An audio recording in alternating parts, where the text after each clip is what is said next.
I've always believed that one bad decision can change everything. I never thought that saying yes to something small could lead to the worst night of my life. It all started on a Friday evening. My parents were out of town for a wedding, leaving me alone at home. I had plans to catch up on some work, maybe watch a movie or two, but then my phone buzzed. It was a text from an old acquaintance I hadn't spoken to in years, someone I barely remembered.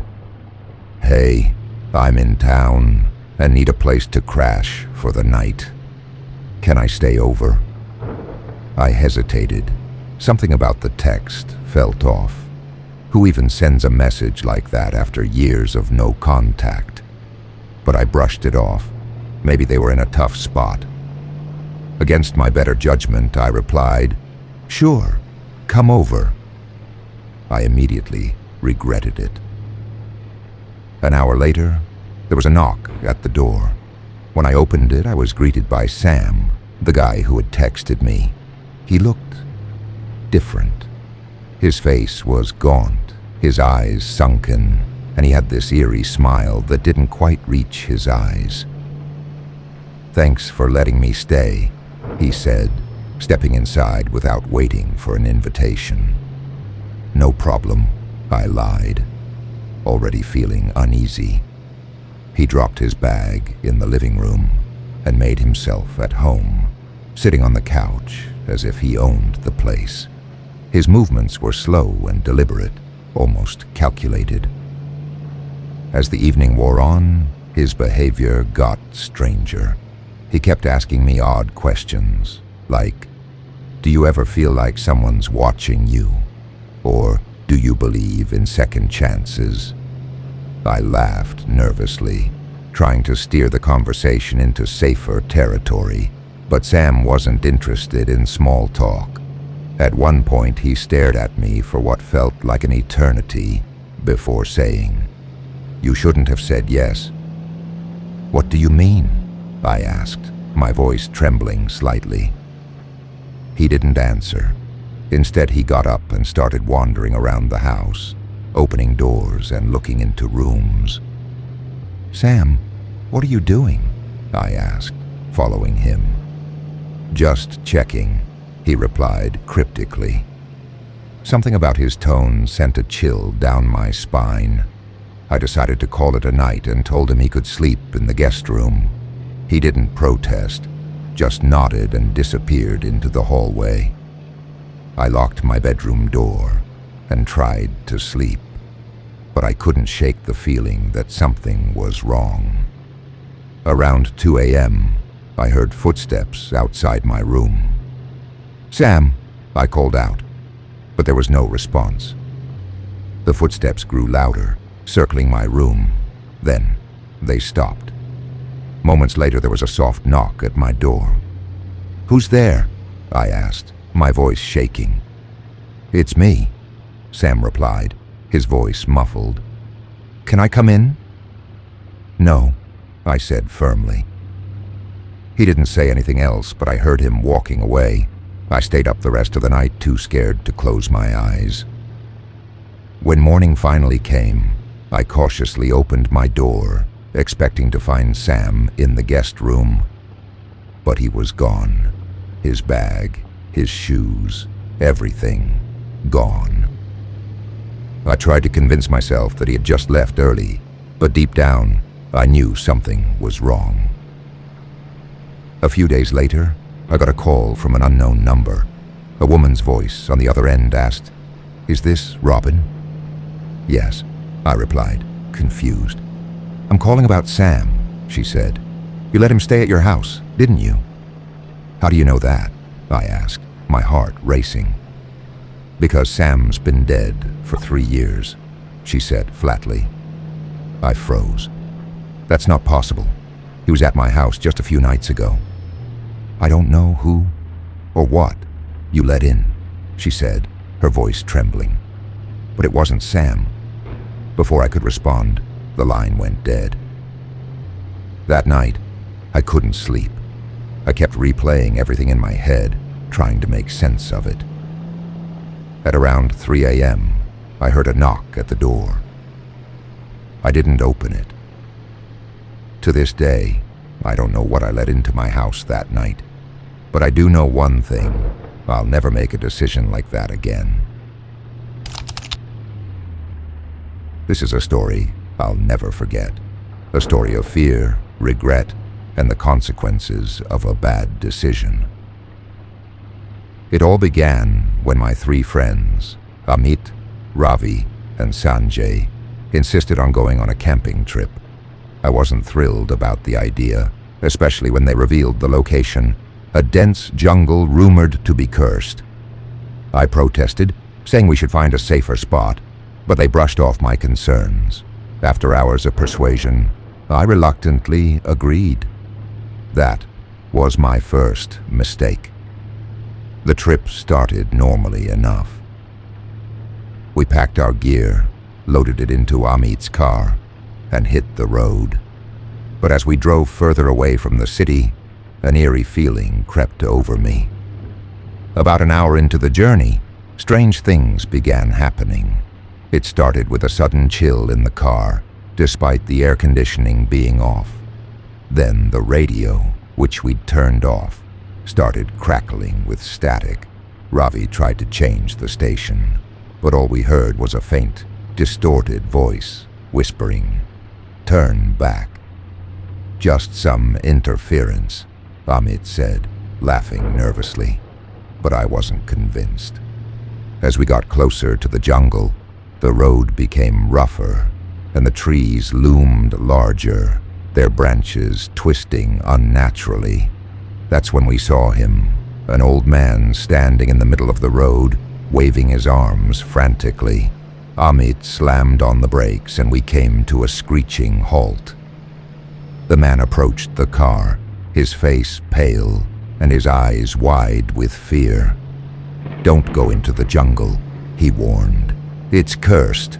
No one who enters comes out the same." I felt my stomach drop. "We should listen to him," I said, my voice shaking. But my friends laughed it off. "He's just a crazy old man trying to scare us," Sanjay said. "Let's go." I wanted to turn back, but peer pressure won out. Amit drove on, leaving the old man shouting warnings behind us. When we finally reached the jungle, the atmosphere was suffocating. The trees seemed alive, their twisted branches reaching out like claws. We found a small clearing to set up camp, but the unease never left me. As night fell, the jungle came alive with sounds, distant howls, rustling leaves, and faint whispers that seemed to come from nowhere. "I think we should leave," I said, trying to hide the panic in my voice. "Relax," Ravi said, tossing another log onto the fire. "It's just your imagination." But then the real horror began. First, the fire we'd built started flickering unnaturally, casting shadows that seemed to move on their own. Then we heard it, a low, guttural growl coming from the darkness. It was too deep to be any animal I knew. "Did you hear that?" Sanjay whispered, his bravado finally cracking. Before anyone could answer, a piercing scream echoed through the jungle. It was a woman's scream filled with terror. We froze, staring at each other in disbelief. "We need to leave, now," I said, standing up. But as we packed up our things, we realized something chilling. The path we'd used to enter the clearing was gone. In its place was a wall of dense trees that hadn't been there before. Panic set in. We tried to retrace our steps, but no matter which direction we went, we always ended up back in the clearing. It was as if the jungle was alive, trapping us. Then, out of nowhere, the old man from the road appeared, standing at the edge of the clearing.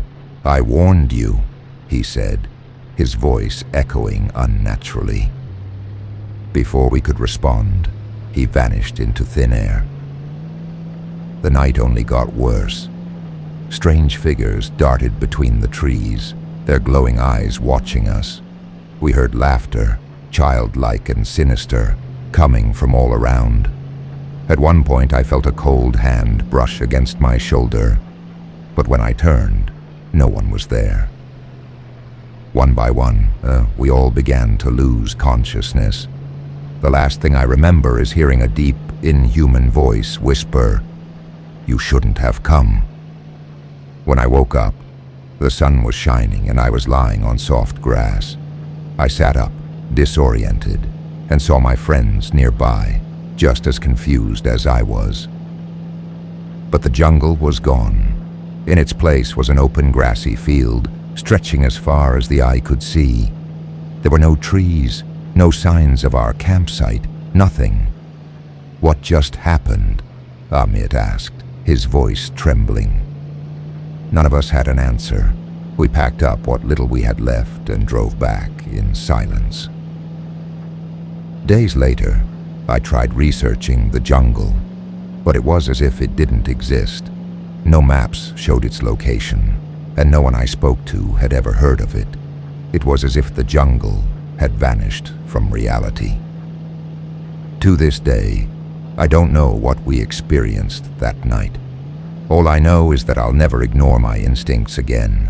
Sometimes a bad decision can lead you into something you'll never fully escape. This is a story I'll never forget. It all started when my friends Rian, Rashid, and Johnson came up with a crazy idea. They wanted to spend a night in an old farmhouse that had been abandoned for years. I didn't like the plan at all. The thought of staying in such a place gave me chills. But they wouldn't stop convincing me, saying it would be fun and adventurous.